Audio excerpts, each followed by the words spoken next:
결단을 한다고 해서 믿습니다 한다고 해서 그것이 믿음이 되는 게 아니에요. 내가 믿어서 구원을 받는 것이 아니라 하나님께서 우리에게 믿음을 주셔서 구원을 받는다는 거예요.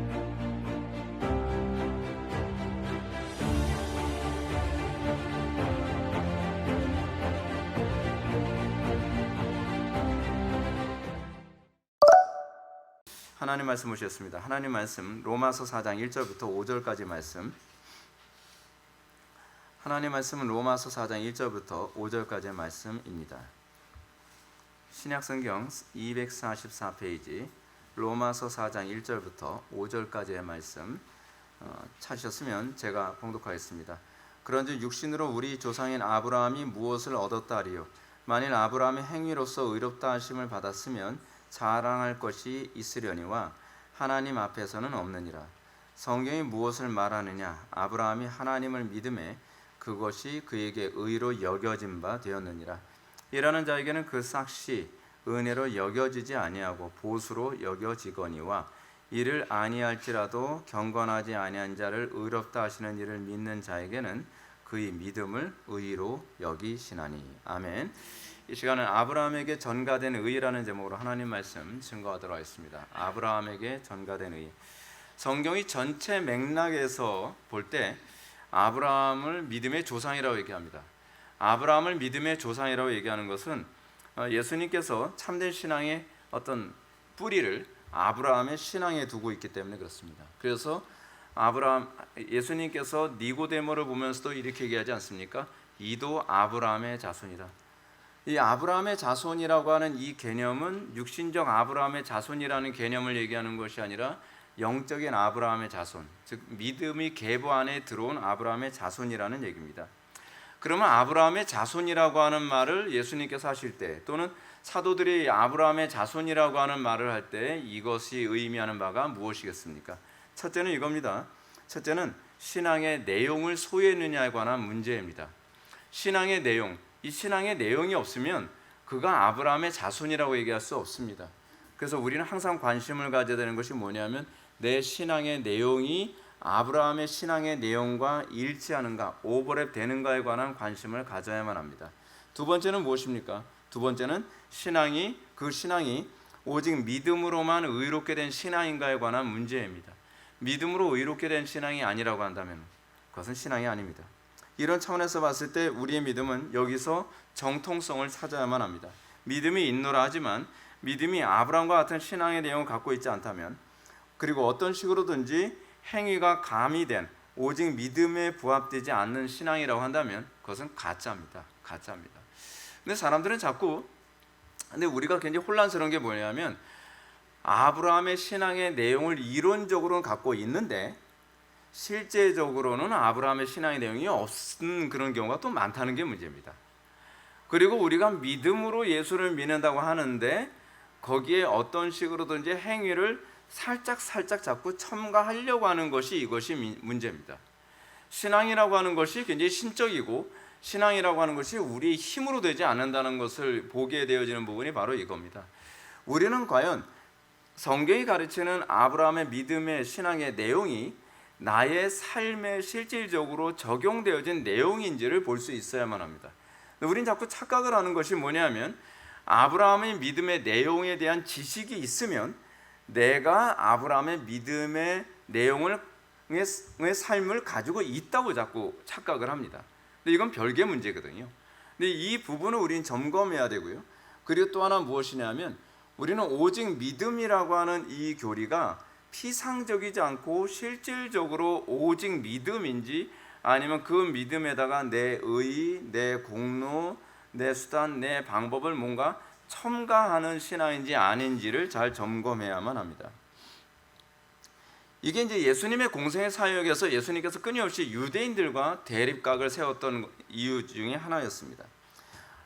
유대인들은 자기네들이 육신적으로 혈통적으로 아브라함의 자손이기 때문에 당연히 자기는 아브라함의 자손이라고 생각을 하는 경향성이 있습니다. 이것은 마치 뭐하고 똑같냐면 내가 정통교회에 다니니까 난 당연히 신자가 아니겠느냐, 난 정통교회에 다니니까 당연히 천당 갈 것 아니냐라고 생각하는 그런 유형의 확신이 이미 유대인들 안에도 굉장히 가득했다는 것이죠. 근데 예수님께서 바리새인들이나 사두개인들이나 율법사들을 향해서 뭐라고 얘기합니까? 너희 아비는 마귀니라라고 예수님께서 노골적으로 말씀하십니다. 그 사람들은 아니라 우리 아버지는 아브라함이다라고 얘기하는데 예수님께서는 그들을 향해서 너희 아비는 마귀라니까 라고 얘기를 해요. 근데 이런 얘기가 요한계시록에서도 나오죠. 요한계시록에서도 유대인의 회가 있는데 유대인들이 나름대로 하나님을 섬기는 그 회, 그런 모임을 가지고 있다고 얘기하는데도 불구하고 그리스도께서 요한에게 뭐라고 말씀하시냐면 그거는 유대인의 회가 아니라 사단의 회라라고 얘기를 합니다. 그러니까 오늘날 우리가 소위 정통 교회의 간판을 걸고 있고 오늘날 정말 많은 사람들이 신앙생활 나름대로 열심히 하죠. 열심히 합니다. 근데 그 열심히 하는데도 불구하고 그 모임이, 그 회가 모일 회자 아닙니까? 그 모임이 사단의 모임일 수도 있다는 거예요. 그러니까 우리는 항상 조심해야 되는 것이 뭐냐면 내 믿음이 성경에 부합한 믿음인가를 항상 점검해 볼 필요성이 있습니다. 예수님께서 이렇게 얘기한 이유가 뭡니까? 그들은 비록 혈통적으로 아브라함의 자손이고 율법을 행하고 할례를 받았다고 하지만 그들에겐 아브라함과 일치하는 믿음의 내용이 없었기 때문에 그렇습니다. 아브라함의 믿음의 내용이 그들의 삶에 없습니다. 그리고 그들에게 문제가 뭐냐면 믿음으로 의로워지려는 것이 아니라 행위로 의로워지려고 하고 있다는 것이 문제입니다. 근데 여러분들 의식 잘 못하죠? 우린 잘 의식 못합니다. 난 행위로 의로워지려고 한 적이 없는데, 행위로 의로워지려고 한 적이 없다고 생각을 하는데 문제는 하나님의 안목에 그렇지 않으냐에 관한 문제입니다. 그래서 구원은 신적인 거예요. 이게 오직 믿음이라는 이 교리가 의미하는 바는 무엇이냐면 구원은 하나님만 주실 수 있는 것이지 우리의 힘으로 되는 게 아니다라는 표현입니다. 이 부분을 분명하게 이해하고 우리는 하나님께서 베풀어 주시는 구원에 대한 이해가 있어야만 합니다. 자, 우리가 지난 3장까지 로마서에서 지속적으로 언급한 것이 무엇인가 한번 오늘 전체를 다시 한번 훑어보고 4장으로 넘어가는 시간을 갖도록 하겠습니다. 왜냐하면 우리가 자꾸 이런 강해를 듣다 보면 강해가 한 절 한 절 또는 몇 절 몇 절로 가다 보면 이게 길을 잃어버립니다. 그래서 전반적인 큰 흐름 안에서 왜 4장으로 들어가게 되는가에 관한 큰 흐름을 보시고 그리고 우리가 오늘 4장으로 들어가게 될 때에 4장이 그래서 이렇게 들어가는 거구나 라고 하는 것이 논리적으로 이해가 되어집니다. 지난 3장까지 로마서에서 지속적으로 언급한 것은 바로 이 문제였습니다. 이방인들의 문제. 첫 번째 이방인들의 문제와 두 번째는 유대인들의 문제를 다루는데 이방인들의 문제는 이거죠. 하나님을 알만한 것들이 일반 계시를 통해서 그들에게 주어졌는데 하나님을 영화롭게도 아니하고 감사하지도 아니하고 오히려 그 생각이 허망하여지며 미련하는 마음이 어두워졌다는 겁니다. 그죠? 이런 그들의 태도는 뭐로 나타났죠? 하나님의 영광을 썩어질 사람과 새와 짐승과 기어다니는 동물의 또는 우상의 모양으로 바꿨다는 것입니다. 자, 근데 이 문제가 사실 교회 안에서도 흔히 나타나고 있는 문제거든요. 하나님을 알만한 것을 설교를 통해서 사실 굉장히 많이 주어지거든요. 근데 문제가 뭐냐면 사람들이 이걸 뭐로 바꾸죠? 목사로 바꿉니다. 지금 이게 한국교회 안에서 굉장히 많이 나타나고 있는 거거든요. 우리가 예배해야 될 대상은 하나님이신데 목사를 섬기는 것이 신앙이라고 자꾸 생각하는 경향이 있습니다. 그래서 목사가 일종의 우상처럼 돼버리고 있는 것이 오늘날 한국교회 안에서 나타나고 있는 심각한 하나의 풍토죠. 물론 근데 이 부분을 사람들이 구별을 잘 못하는 것 같습니다. 목회자의 입에서 나오는 말씀을 하나님의 말씀으로 받는다고 하는 이 개념을 마치 목사님을 신처럼 떠받드는 것이 신앙이라고 자꾸 생각하는 오류에 자꾸 빠지는 겁니다. 근데 목회자의 입에서 나오는 말이 하나님의 말씀으로 들리는 것은 전제가 있습니다. 항상 제가 전제를 많이 말씀드리죠. 그 전제가 뭡니까? 이 전제는 성경에 부합하느냐에 관한 문제입니다.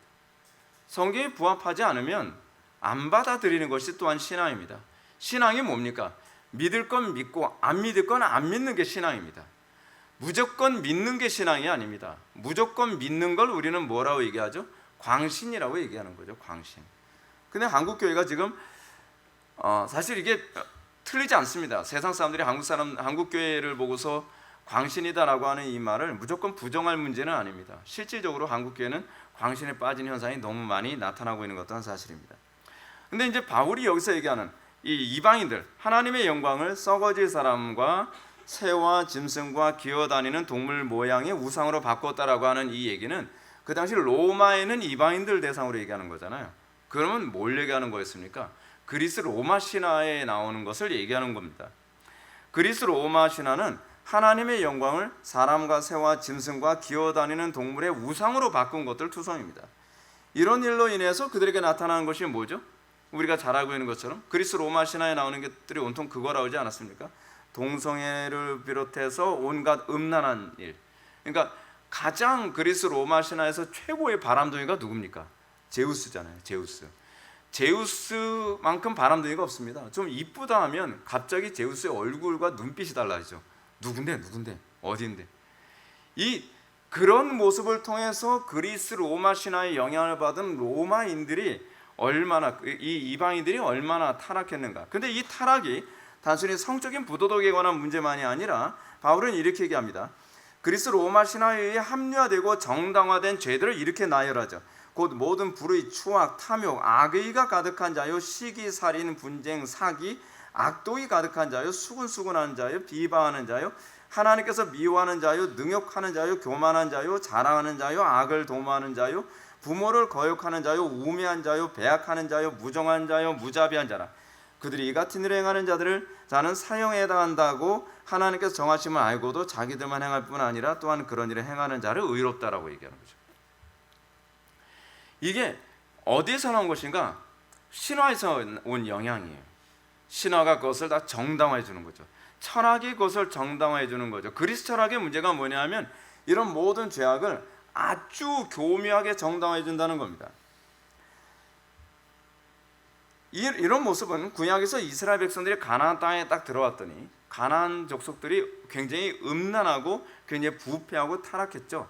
근데 그들의 음란함과 부패함과 타락함의 밑바탕에는 뭐가 있었냐면 그들이 섬기는 신이 있었습니다. 그들의 신화. 근데 그 신화가 그리스 로마 신화하고 다르지가 않아요.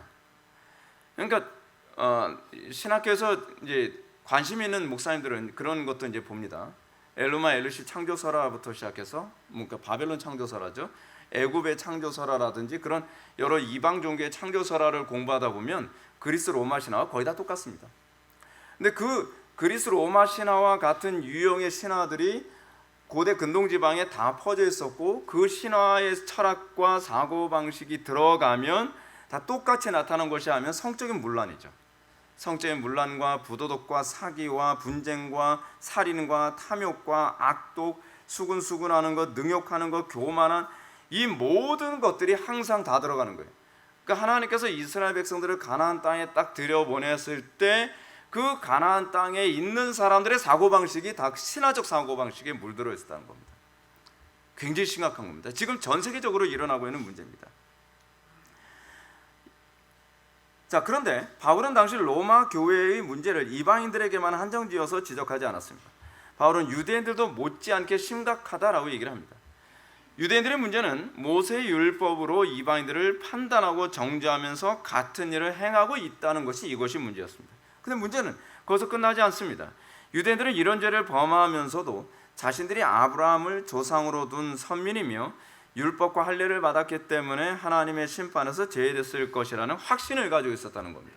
그러니까 유대인들은 이런 거죠. 니네들은 그런 그리스 로마 신화나 이런 것들의 영향을 받아서 그 지경이지만 우리는 니네들하고 완전히 다른 구별된 신을 섬기고 있고 그리고 그 신이 그 하나님이 우리의 조상 아브라함에게 나타나셨고 그리고 모세에게도 나타나서 율법을 주셨고 그리고 아브라함이 받았던 할례를 우리도 받았다.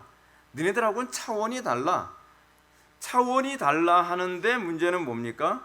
유대인들도 그들과 다름없는 구별됨이 없는 삶을 살았다는 게 문제입니다. 오늘날 기독교인들도 그렇지 않습니까? 오늘날 기독교인들이 그들과 다른 무슬림들과 다른 또는 불교와 다른 또는 다른 이방 종교와 다른 그런 신학과 그런 성경 바이블을 가지고 있다고 하는데 문제가 뭐냐면 구별됨이 없잖아요. 그냥 라이프 스타일이 똑같습니다. 아무리 얘기해도 바꿀 생각을 하지 않습니다. 똑같이 살아갑니다. 똑같이. 사람들이 항상 이렇게 얘기하죠. 세상에 적응하려면 어쩔 수 없다. 이스라엘 백성들이 가나안 땅에 들어갈 때 그 논리 사용하지 말라고 하나님께서 말씀하시는 거거든요. 가나안 족속들과 타협하지 말라는 얘기는 적응하려 들지 말고 정복하려 들어야 된다라고 얘기하셨던 겁니다. 근데 우리도 동일한 방식으로 아이들이 학교 가서 또는 사회생활하면서 직장생활하면서 어떻게 적응해야 될 것인가를 얘기하면서 어쩔 수 없다고 얘기를 하는 거죠. 바울의 이런 지적은 조금도 여지없이 단호합니다. 2장 3절부터 5절 말씀 보면 이런 일을 행하는 자를 판단하고도 같은 일을 행하는 사람아, 같은 일을 행한다는 거예요. 내가 하나님의 심판을 피할 줄로 생각하느냐, 혹 내가 하나님의 인자하심을 너를 인도하여 회개하게 하심을 알지 못하여 그의 인자하심과 용납하심과 길이 참으심이 풍성함을 멸시하느냐. 다만 내 고집과 회개하지 아니하는 마음을 따라 진노의 날, 곧 하나님의 의로우신 심판이 나타나는 그날에 임할 진노를 내게 쌓는도다 라고 얘기를 합니다. 그들이 비록 육신적으로 아브라함의 자손이고 모세의 율법을 행하며 할례를 받았다고 하더라도 그들이 하나님으로부터 특혜를 받은 것이라고 생각지 말라는 겁니다. 이런 사실이 그들로 하여금 하나님의 심판을 피할 아무런 근거, 쉽게 얘기해서 구원의 확신의 근거가 되지 않습니다. 한국교회가 자꾸 이런 식으로 가고 있잖아요. 한국교회가 세상 사람들과 아무것도 구별된 게 없어요. 근데 구원의 확신만 투철해요. 구원 확신이 없어야 된다고 말씀드린 거 아닙니다. 구원 확신이 있어야 됩니다. 있는 것이 유익합니다. 그러나 구원의 확신이, 제가 여러분들한테 말씀드리는 건 구원의 확신이 여러분들에게 구원을 주지 않는다는 거예요. 이 부분도 그 이중적인 의미가 있는데 나중에 수련회 때 얘기합시다. 근데 중요한 게 뭐냐면 구원의 확신이 구원의 조건은 아니라는 거예요. 근데 문제가 뭐냐면 오늘날 상당수의 교회가 그거잖아요. 나 교회 다니고 있고 나 세례를 받았고, 다 행위 문제죠. 그걸 통해서 어떻게 해요? 나 당연히 구원 받는 거지. 구원 확신은 거기서 찾는단 말이에요. 아니 너희들은 세상과 구별됨이 없잖아. 너희들이 이방인들과 무슨 차이가 있어? 그게 로마서에서 바울이 기독교, 유대교에서 개종한 기독교인들을 향해서 쏟아부은, 퍼부은 표현이잖아요. 이런 바울의 가르침은 자동적으로 유대인들에게 다음과 같은 질문이 나오도록 만들었죠. 그것은 유대인들이 나옴이 무엇이며 할례의 유익이 무엇이냐는 겁니다. 그러면 내가 혈통적 유대인이라는 게 뭐가 유익이 있고 내가 할례 받은 게 그럼 무슨 유익이 있냐는 겁니다. 바울이 이렇게 얘기하죠. 당연히 유익이 있지. 유익이 있지. 그럼 어떤 유익이 있다는 겁니다. 범사에 많으니 우선은 그들이 하나님의 말씀을 맡았음이니라 라고 얘기하는 겁니다. 범사에 유익이 있대요. 그럼 무슨 유익이 있다는 겁니까? 자, 여기서 말씀을 맡았다라고 하는 것에 우리가 집중을 해야 되죠. 그들에게 언약이 주어졌다는 것 자체가 복이라는 겁니다. 언약이 주어졌다는 것 자체가 복. 그러나 언약을 가지고 있으면 뭐합니까? 그래도 하나님의 심판을 받는 건 차이가 없지 않습니까? 이게 또 이제 그들의 또 반론이죠. 아니 그래도 어차피 멸망하는 것, 어차피 심판받는 것은 결과적으로는 똑같은 것 아닙니까? 라고 얘기를 하는 거죠. 이에 대해서 바울은 그 언약이 유대인들에게 유익이 되지 않고 있는 것은 유대인들의 잘못이지 언약의 잘못이 아니라는 거예요. 말씀이 문제가 아니라 너네들이 문제잖아 라고 얘기하는 거죠. 근데 타락한 인간의 모습이 뭐냐 하면 문제를 나에게서 안 찾으려고 하고 항상 환경에서 찾으려고 하지 않습니까? 항상 저 사람 때문이야, 우리 가정 환경 때문이야, 또는 사회 환경 때문이야, 헬조선 뭐 어쩌고 저쩌고 하면서 말이에요. 근데 대한민국을 헬로 만드는 게 누구예요? 자기잖아요. 자기가 돌아다니면서 대한민국을 지옥으로 만들고 돌아다니면서 어떻게 해요? 대한민국이 지옥이래요. 난 참 인간의 존재가 얼마나 악한가 보면 참 그렇습니다. 이런 사람들 굉장히 많이 있잖아요. 이 교회 저 교회 돌아다니면서 교회를 다 쑥대밭으로 만들고 다니면서 뭐라 그래? 이 교회도 별로 소용이 없어. 이 교회도 알고 보니까 뭐 별로 소망이 없어. 이 교회는 괜찮은지 안 했더니 아니 그 사람이 문제라니까요. 그 사람이 문제예요. 자기 자신은 전혀 돌아보지 않고 환경만 계속 탓하면서 돌아다녀. 이것을 체계화한 철학이 뭡니까? 이게 마르크스주의잖아요. 마르크스주의. 또 이걸 체계화한 사람이 또 누굽니까? 장자크 루소잖아요. 그래서 좌파적 철학에 제가 굉장히 반감을 갖는 이유가 뭐냐면 다 남 탓이에요. 다 남 탓. 자기 자신이 개혁되어져야 되고 자기 자신이 변화되어야 될 것은 전혀 인식을 하질 않아요. 인식하려 들지 않죠. 그리고 자기 자신의 단점에 대해 지적하면 굉장히 기분 나빠하고요. 문제는 그들이 믿지 않았다는 게 문제죠. 그들이 정보를, 지식을 갖고 있을지 모르지만 믿지 않았다는 게 문제입니다. 이게 마치 이거 똑같은 것 아닙니까? 굉장히 탁월한 선생님들한테 그 공부를 배워요. 근데 안 탁월한 선생님한테 공부를 배운 것과 성적이 별로 차이 없이 나온다고 했으면 사람들이 뭐라 해요? 아이 뭐 좋은 선생님한테 배워도 소용이 없네. 아니 좋은 선생님한테 배우는데 소용이 없는 것이 아니라 네가 불성실한 거야 라고 하면 또 굉장히 또 기분 나빠요. 그 삐지죠. 삐짐의 영이 또 임해요. 아니 내가 문제라니까요. 내가 선생님은 탁월한데 내가 노력을 안 하잖아요. 노력을 안 하는데 재간이 없잖아요. 아무리 잘 가르쳐도 자기가 머릿속에 집어넣질 않겠다는데야 무슨 소용이 있겠냐 말이에요. 그 바울의 논리가 그겁니다. 자기가 믿지 않고서 그것을 약속을 탓하는 건 잘못된 비약이지라고 얘기하는 겁니다. 그렇습니다. 하나님 말씀 없이 사는 이방인이나 하나님의 말씀을 믿는 유대인들이 동일하게 죄를 범하고 그에 대한 심판을 받는 것은 유대인들의 문제지 하나님의 문제가 아니고 유대인들의 문제이지 언약의 문제가 아니라는 겁니다. 문제는 이런 논리가 세상 사람들이 교회를 바라보는 논리로 또 작용하고 있다는 겁니다. 세상 사람들이 어떻습니까? 세상 사람들이 불신자들을 보면서 불신자들이 기독교인들을 바라면서 그렇잖아요.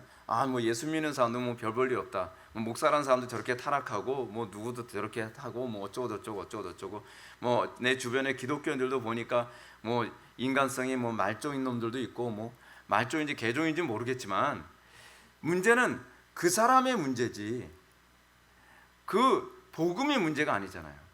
제가 언젠가 우리 애들하고 같이 봤던 영화 중에서 그 연문이라고 하는 그 영화가 있습니다. 연문이라는 영화에서 이 연문이 그 무술 도전하는 사람하고 이제 딱 대련을 하는데 그 사람이 나름대로 그 무술에 대해서는 고수라는 거예요. 한참 막 싸우는데 연문이 막 착착착 해가지고 딱 때려 눕혀요. 딱 때려 눕히니까 이 진 사람이 그런 거 있잖아요. 중국 영화에서 흔히 나오는 거. 그래서 우리의 분파가 졌습니다. 그래서 딱 이러니까 연문이 이런 얘기합니다.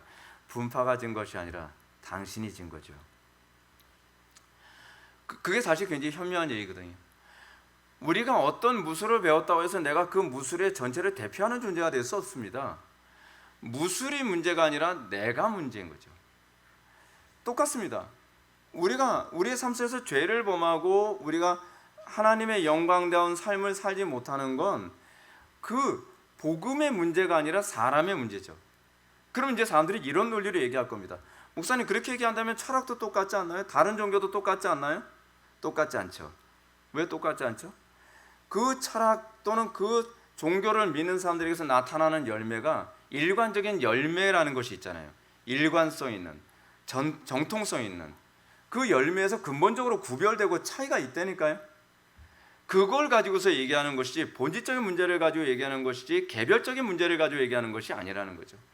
근데 우리는 자꾸 오류에 빠지는 것이 뭐예요? 개별을 가지고 보편을 잡고 비하하려고 한다는 겁니다. 철학자는 이 정도만 합시다. 하여간 사람들이 그렇습니다. 예수 믿어도 다를 것이 없다 하면서 복음을 거절합니다. 혹은 좋은 교회를 다녀도 자신에게 아무런 변화가 없다며 교회를 탓하는 사람도 있습니다. 근데 교회가 문제입니까? 내가 문제입니까?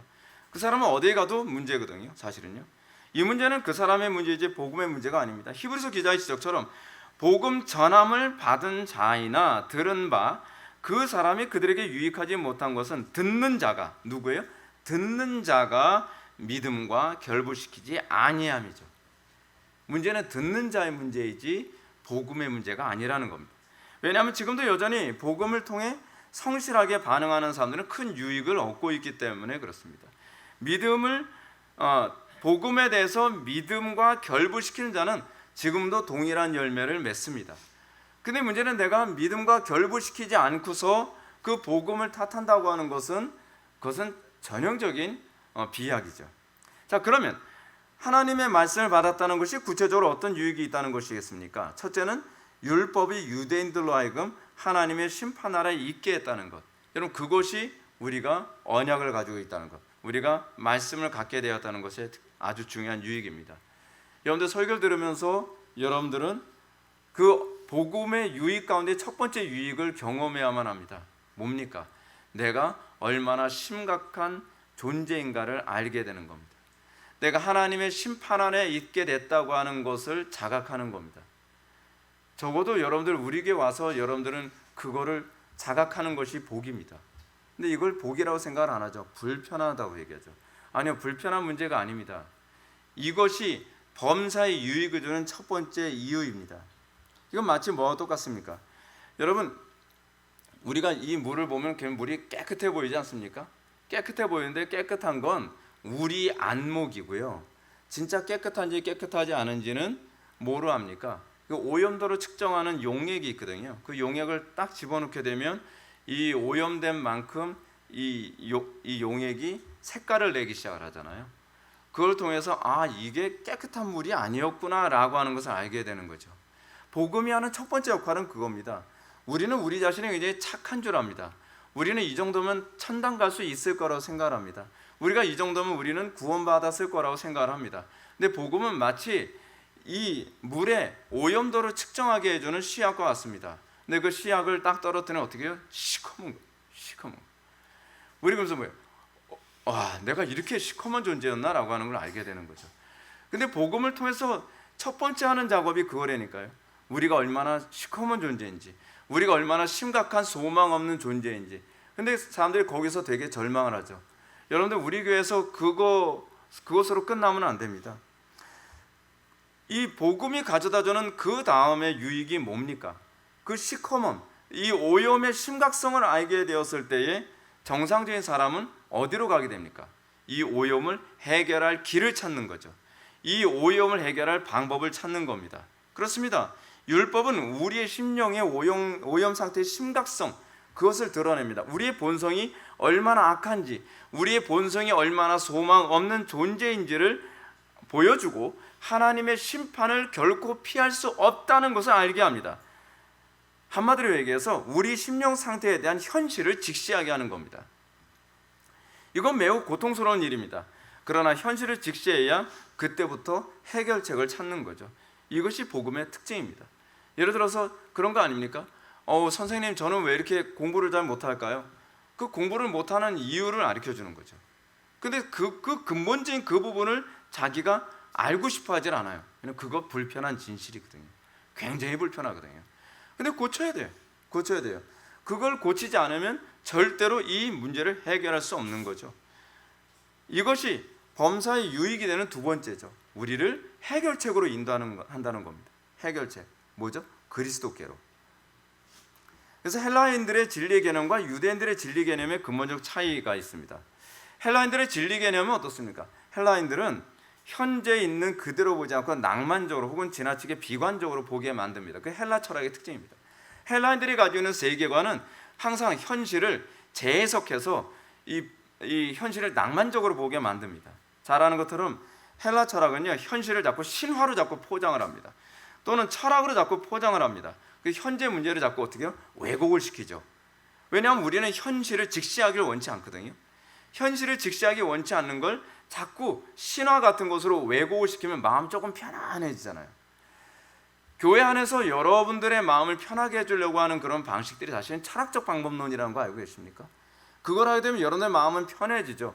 근데 여러분들 분명한 건 여러분들은 그만큼 그리스도를 소망하지 않는다는 겁니다. 여러분들의 마음이 불편해져야 그만큼 그리스도께만 소망을 품게 되는 거거든요. 근데 자꾸 철학을 섞어서 마음을 편하게 만들려고 해요. 자, 근데 복음은 어떠냐 말이야. 기독교 세계관은 어떠냐는 거죠. 성경은 현실을 현실적으로 받아들이게 합니다. 인간의 실존 상태를 아름답게 포장하거나 또는 지나치게 비관적으로 보지 않습니다. 그냥 현실을 있는 그대로 보게 만듭니다. 그것이 복음의 특징입니다. 현실을 현실 그대로 보게 만드니까 어떻습니까? 좀 불편한 진실이라는 표현이 나오는 거죠. 진실은 진실인데 되게 불편하네. 그런 겁니다. 성경이 그래서 우리들에게 얘기해 주는 건이 뭡니까? 우리가 결코 소망이 없는 존재라는 겁니다. 그래서 옛날에 우리가 이 애들 복음성가 중에 그런 복음성가 있지 않습니까? 맘 착해도 못 가요 하나님 나라, 뭐 해도 못 가요, 귀여워도 못 가요 하나님 나라, 그런 거 있잖아요. 아니, 여러분들 진짜 우리 교회 아이들 보면 얼마나 귀엽습니까? 근데 귀엽다고 해서 천당, 너무 귀여우니까 너는 천당, 그렇게 안 해준다는 거죠. 이게 인간의 현실에 대한 그 성경의 가르침입니다. 현실에 있는 그대로 보게 해주시죠. 세상을 향해서 결코 낭만적으로 보게 하지 않습니다. 세상은 어떻게 해요? 장차 심판받아 없어질 세상이라고 가르칩니다. 그럼에도 불구하고 이 세상은 하나님의 능력으로 회복해야 될 대상이고 회복될 것이라고 가르치고 있습니다. 굉장히 현실적이죠. 굉장히 현실적입니다. 그렇게 난 후에 바울은 뭘 얘기합니까? 율법 외에 하나님의 한 의가 나타났다고 얘기합니다. 하나님의 한 의, 뭡니까? 바로 예수 그리스도죠.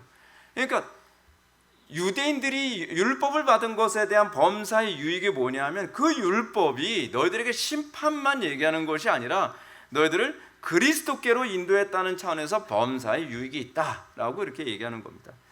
그러면 그리스도 안에 나타난 하나님의 의가 어떻게 소망 없고 절망적인 인생의 현실의 유일한 해결책이 된다는 겁니까? 그리스도 안에 나타난 의는 그리스도 자신을 위한 의가 아니라 우리에게 주시기 위한 의입니다. 그것이 놀라운 겁니다. 그리스도께서 왜 고난을 당하셨어요? 그 의를 우리에게 주시기 위해서. 그리스도께서 왜 율법을 다 지키셨어요? 우리에게 그 의를 주시기 위해서. 그리스도께서 왜 십자가에 못 박혀 돌아가셨어요? 그 의를 우리에게 주시기 위해서입니다. 예수님은 율법을 완성하시고 그리고 그 율법을 우리에게 주시길 원하십니다. 그리고 주님은 그 의를 우리에게 주시고 우리에게서 뭘 가져가기를 원하시는 겁니까? 우리가 받아야 될 심판을 주님께서 가져가신 겁니다. 이중전가라고 하는 교리가 여기서 나오는 거죠. 바울이 로마서에서 이제까지 다뤘던 인간의 비참 문제가 무엇이었습니까? 인간은 죄 때문에 하나님의 심판을 받을 수 없다는 겁니다. 이것을 피할 방법이 없다는 거죠. 우리 힘으로는 피할 방법이 없습니다. 아무리 덕을 많이 쌓아도 아무리 종교 행위를 열심히 한다 해도 하나님의 크고 두려운 심판을 피할 수 없다는 겁니다. 근데 바울은 걱정할 필요 없다고 얘기하죠. 왜요? 죄의 심판은 이미 죄 없으신 예수님께서 다 치르셨다는 겁니다. 걱정하지 마. 걱정하지 마. 너희들이 받아야 될 죄에 대한 심판 내가 다 치렀어 라고 바울이 가르치고 있는 거죠. 예수님께서 이미 다 치르셨다는 겁니다. 쉽게 얘기해서 하나님께 1만 달란트 우리는 빚진 상태에 있는데 그 빚을 딴 분이 다 갚아주셨다는 겁니다. 그리스도께서 그 1만 달란트의 빚을 다 갚아주셨다는 거예요. 개똥이의 빚 갚아졌음, 누구의 빚 갚아졌음, 이미 다 갚으셨다는 거예요. 이미 갚으셨는데 어리석은 사람들은 뭐라고 해요? 아니 그걸 왜 내가 갚아야지. 자기가 갚겠다고 얘기하는 겁니다. 1만 달란트를요. 여러분 1만 달란트가 어느 정도의 액수인지 아십니까? 16만 년 동안 한 푼도 쓰지 않고 쌓아놔야만 줄 수 있는, 갚을 수 있는 16만 년. 공룡 죽었다 살았다 하는 그 16만 년 동안 이걸 돈 한 푼도 안 쓰고 차곡차곡 모아야만 그걸 뭐라고 얘기하는 거예요? 내가 갚겠다. 내가 갚겠다. 내가 행위로 의로워지려고 하는 것이 얼마나 미련한 겁니까? 그거를 내 힘으로 갚겠다는 겁니다. 내 힘으로. 근데 바울이 왜 그러냐는 거예요. 너희들이 못 갚아. 너희들이 갚을 수 있는 문제 영역이 아니야. 그건 하나님만 갚으실 수 있어. 근데 예수님이 그러니까 성자께서 육신을 입고 이 땅에 오셔서 우리가 치러야 될 그 빚을 대신 다 갚았다니까. 근데 그 갚은 걸 어떻게 해요? 내가 믿어야죠. 내가 믿으면 네가 그 죄의 문제가 해결돼. 그걸 우리 뭐라 그래? 대속이라고 해요. 대속. 이에 대해서 바울이 오직 믿음의 법으로만 다 해결된다라고 가르칩니다. 로마서 3장 28절. 그러므로 사람이 의롭다 하심을 얻는 것은 율법의 행위에 있지 않고 믿음으로 되는 줄 우리가 인정하노라. 그런데 이 놀라운 은혜가 유대인들에게만 해당되는 것이 아니라 이방인들에게도 해당된다는 겁니다. 얼마나 놀랐습니까? 그래서 우리도 그 복음의 혜택을 받을 수 있게 된 것 아니겠습니까? 어떻게 우리에게도 해당이 됩니까? 하나님은 유대인의 하나님만이 아니요 이방인의 하나님도 되시기 때문이다. 이것이 바울의 논리입니다. 이렇게 1장부터 3장의 큰 흐름을 염두에 두면서 우리는 이제 4장으로 들어가게 됩니다. 그러면 4장에서 얘기하는 것이 무엇인가? 오늘 본문 1절부터 3절까지의 말씀 먼저 보시겠습니다. 4장 1절부터 3절까지의 말씀. 그런즉 육신으로 우리 조상인 아브라함이 무엇을 얻었다 하리요? 만일 아브라함이 행위로서 의롭다 하심을 받았으면 자랑할 것이 있으려니와 하나님 앞에서는 없느니라. 성경이 무엇을 말하느냐? 아브라함이 하나님을 믿음에 그것이 그에게 의로 여겨진 바 되었느니라. 제가 지금까지 이렇게 장황하게 1장부터 3장까지 큰 흐름을 말씀드린 이유가 뭡니까? 그것은 바울이 3장까지 믿음으로 의롭게 됨, 이 칭의의 정당성을 논증한 후에 구약 성경을 대표하는 가장 위대한 두 사람을 4장에서 비로소 언급을 합니다. 그러니까 예를 드는 거죠. 예를 드는 거예요.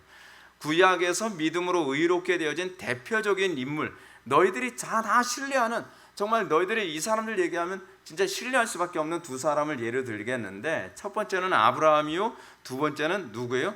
다윗이다 라고 얘기하는 거죠. 아브라함도 믿음으로 의롭게 된 거지 행위로 의롭게 된 거 아니야. 다윗도 믿음으로 의롭게 된 거지 행위로 의롭게 된 건 아니야 라고 바울이 논증하려고 하는 겁니다.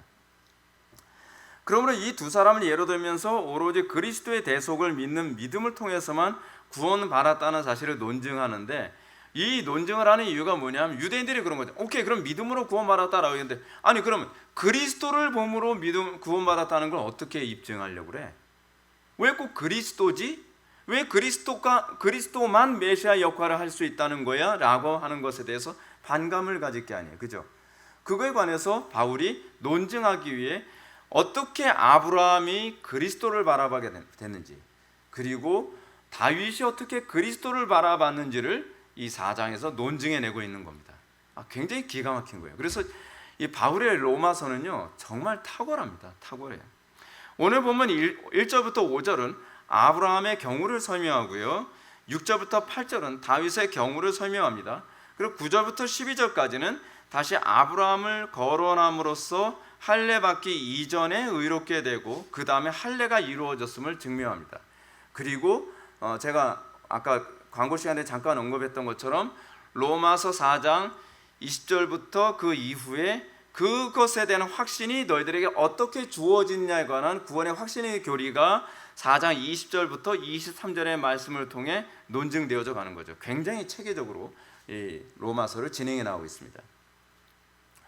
이런 흐름을 염두에 두면서 오늘 본문을 보면 본문의 메시지가 더 선명하게 보입니다. 바울은 1절부터 3절의 말씀을 통해 믿음의 조상인 아브라함이 육신으로 있을 때에 하나님 앞에서 아무런 의를 인정받지 못했음을 먼저 상기시킵니다.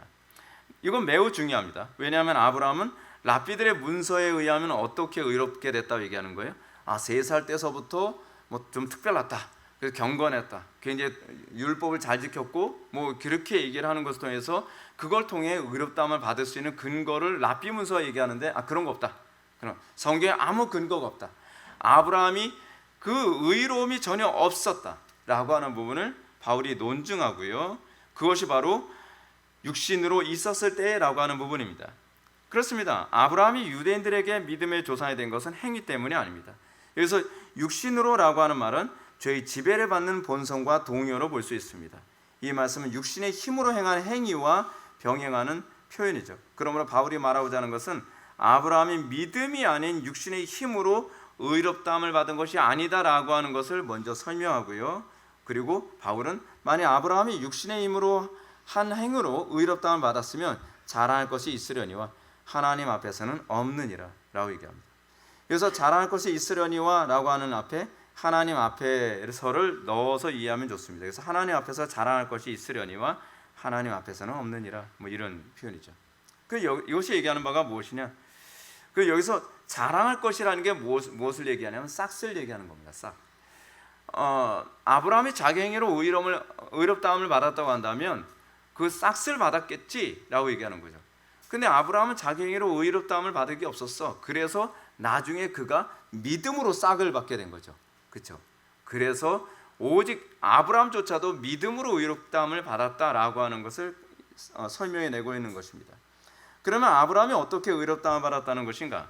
3절 보면 바울은 하나님을 믿음에 그것이 그에게 의로 여겨진 바 되었느니라 라고 얘기합니다. 창세기 15장 6절 말씀을 인용한 것이죠. 그런데 이 말씀에서 아브라함이 여호와를 믿으니라고 하는 이 믿음의 내용이 구체적으로 무엇인가 하는 것입니다. 창세기 본문으로만 본다면 여호와의 말씀이 그에게 임하여 이르실 때 그 사람이 내 상속자가 아니라 내 몸에서 날 자가 내 상속자가 되리라 하시고 그를 이끌고 밖으로 나가 이르시되 하늘을 우러러 무뼈를 셀 수 있나 보라. 또 그에게 이르되 내 자손이 이와 같으리라 한 것을 염두에 두고 있는 겁니다. 근데 이것이 과연 그가 칭의를 받을 근거가 되겠는가 하는 겁니다. 우리가 아는 것처럼 의롭다 칭함을 받는 유일한 근거는요, 그냥 믿음이 아닙니다. 그리스도를 바라보는 믿음입니다. 그리스도를 믿는 믿음이 아니면 결코 칭의를 받을 수가 없습니다. 근데 여기서 그리스도 나오지도 않거든요. 그렇잖아요. 그냥 아브라함에게 네 아들 이삭을 주겠다라고 하는 거, 이거 믿었더니 그가 의롭다함을 받은 거예요. 이것에 관해서 예수님께서 설명해 주셨죠. 뭐라고요? 네 조상 아브라함은 나의 때 볼 것을 즐거워하다 보고 즐거워하였느니라. 그러니까 아브라함이 하나님으로부터 네 몸에서 날 자가 네 상속자가 되리라라고 하는 이 약속을 받을 때에 이 약속에서 누구를 보게 된 거예요? 그리스도를 보게 됐다고 얘기하는 거죠. 그 예수님께서 말씀하신 겁니다. 너희 조상 아브라함은 나의 볼 때를 보고 즐거워하다가 보고 기뻐하였느니라.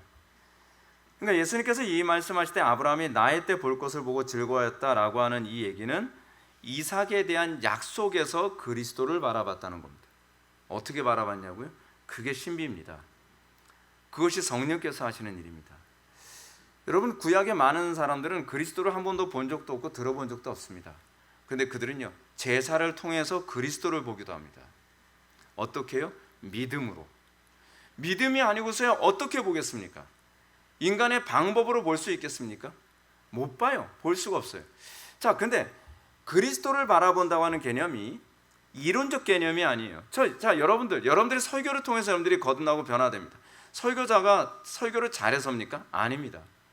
설교를 통해서 성령께서 그 설교를 통해 그리스도를 인격적으로 바라보게 만드는 거예요. 이론적으로 바라보는 것이 아니라. 그러니까 마치 이거와 똑같습니다. 이 욥이 내가 귀로만 들었사더니 이제는 눈으로 보나이다라는 거죠. 여러분들 귀로 듣는 것만으로는 여러분들에게 삶에 아무런 변화를 주지 않습니다. 여러분들이 설교를 들을 때에 그 설교를 조명하시는 성령의 역사가 있어서 2000년 전에 나를 위해서 십자가에 못 박혀 돌아가신 그 예수님의 사건이 나의 사건으로 주관적으로 보여져야 됩니다. 아브라함에게서 일어났던 사건이 그 사건이었다는 거예요. 아브라함은 단순히 이삭에 대한 언약을 받은 것이 아니라 그 언약을 통해, 그 언약이 뭐예요? 예수 그리스도의 예표잖아요. 그 예표를 통해서 실체이신 그리스도를 만난 겁니다. 어떻게 해요? 성령님에 의해서.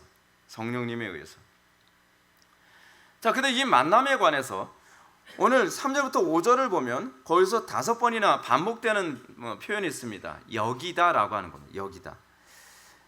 이 단어에 해당하는 헬라어 엘로기스텐라고 하는 단어는 소유로 돌린다 또는 그에게 전가되다라는 의미가 있습니다. 그리스도의 의를 우리의 소유로 돌리는 것, 그걸 뭐라고 얘기하냐면 전가라고 얘기합니다. 그 전가의 교리가 여기서 나오는 겁니다. 그리스도의 의를 우리의 소유로 전가시켜 주셨어요. 근데 그 일이 어디서 일어났냐면 아브라함에게 일어났다는 거죠. 아브라함이 믿음으로 말미암아 몇 천년 후에 일어나게 될 예수 그리스도의 대속의 사건이 아브라함의 개인의 사건으로 와닿았다는 거죠. 이것이 믿음의 내용입니다. 이것이 바로 아브라함의 믿음의 내용입니다. 우리에게서 그 아브라함의 믿음의 내용의 그 사건이 일어나고 있느냐는 겁니다.